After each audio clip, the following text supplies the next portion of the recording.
So I know you want to tell your story, and you're probably over the point of you looking crazy or being seen. You're like, you know what? I'm okay with being seen. I'm okay with telling this story. But there's probably a small part that is still affecting you, and it's protecting other people who didn't care about how you looked. You're protecting their image and what other people will think about them. And they didn't give a fuck about what people thought about you. They actually helped people think what they thought about you. They actually assisted in trying to make you look crazy. You can't think about what people will think about your mother. You can't think about what people will think about your father. What did your mother think about when she was doing what she was doing to you? And then it's not about, oh, I have to make them look bad. No, you make them look how they look. You're telling the world, you're telling your supporters who these people are. And if you're not that person, you wouldn't have done those things. I'm getting a lot of DMs right now and messages and comments saying like, thank you for telling your story. You're helping me. Like, I want to tell my story so bad. And I always reply, I hope one day I can hear your story. I'm not sitting here with a motive to make people look bad. This little girl inside of me had been silenced because people told me I looked crazy and I sounded crazy. And the people that I was around, nobody believed me. Nobody took my side. Nobody supported me. Nobody stood with me. And until I got around other people and really got on social media and start finding my people, my soul tribe, that's when I started to feel like I had a safe space to tell my story. When you feel like you have a safe space, it's go time. There's nothing stopping you. You have people supporting you. A lot of people don't understand it. A lot of people are not trying to understand it. They just want to keep their image. And where you at in your life, where you are, God is trying to help you see in the imperfection, you are still perfect to God.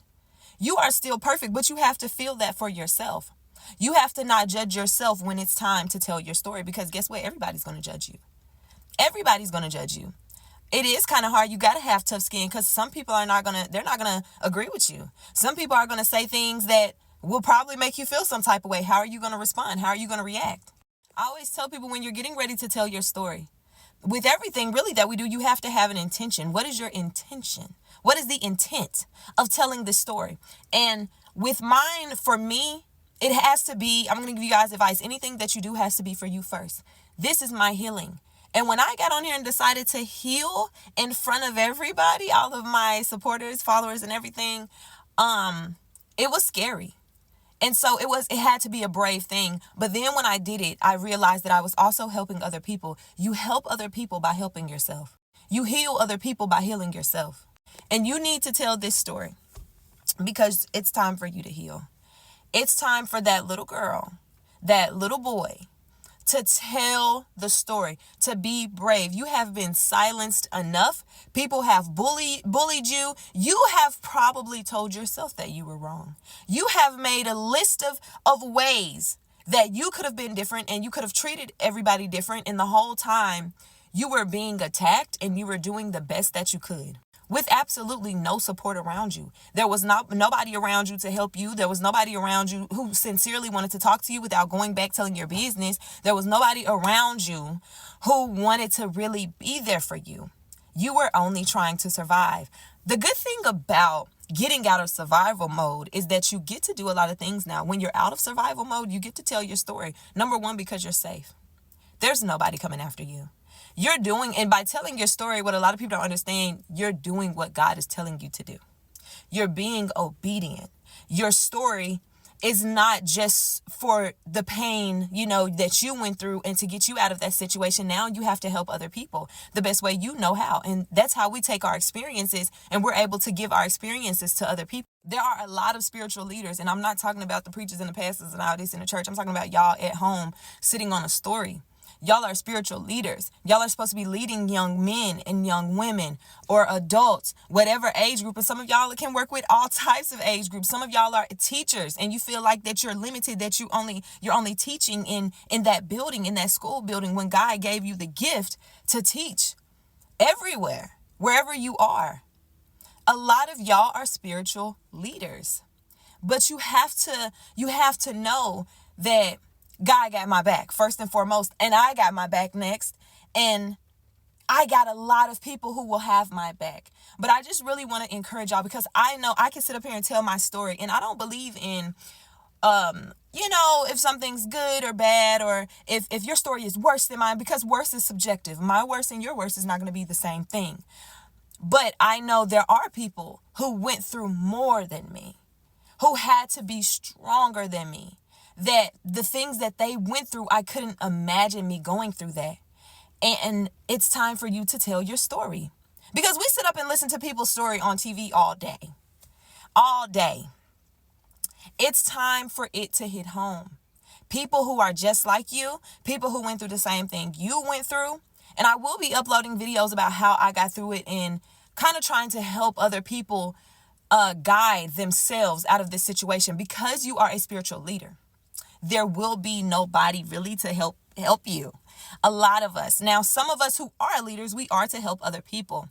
But if you're in like leadership training in the spirit, you will be set out there to do a lot of things on your own, so you can tell other people how to do it. And it's like you're going to be taking notes, you're going to be paying attention, which is why I'm able to help other people, because I was like, oh, that's easy.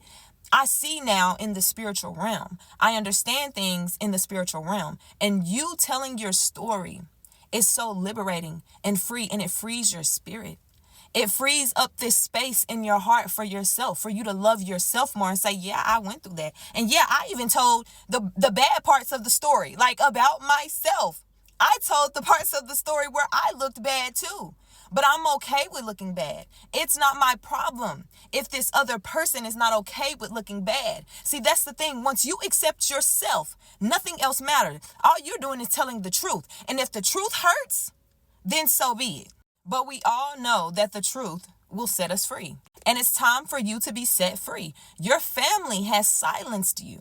Your family has you in this cage of just depression from this story. And you're holding everything in because you're in a place where nobody will believe you. And again, yes, I get some comments where I'm just like, oh my God, they sound just like my family. But my supporters stand with me 1,000%, that half the time I don't even have to. I really, more than half the time, 90% of the time, I don't need to respond. There's somebody right behind me, because there are people who say, I got all day. We can go back and forth all day. And there are people who are standing with you and support you and will stand up with you when people are bullying you. These people that you've never freaking met in your life are going to stand with you. They're going to say they love you. They're going to say you touch them. You help them. You help them realize something. You help them get out of a dark space. I was crying while I was reading or listening to this, while I was watching this. And that's what you're supposed to do. I would have never believed it until I just kept freaking hearing it in readings that I was a shaman and I was a healer. I would have never believed that. I never heard anybody in my family say that. I never would have believed it. And the more I got into it, and the more I used my spiritual gifts to help other people get out of dark spaces, the more I saw it. But I did not think that I would be telling my story. Something so scary to me. Like, it took, y'all, I had to be brave to do that. I had to be brave and courageous in order to tell my story. And that's what it's going to take for you to do the same thing. But that is okay. I'm here to encourage you again. Stop thinking about how they will look in your story when they did not care about how you looked in theirs. They were okay with making you look crazy. And it's time that you stand up for yourself and you say, no, I'm not crazy. And I'm going to tell my story, and I'm going to have people who don't even know me support me. We are going to stand by you. I give you that 1,000%. I know that 1,000% we are going to stand by you.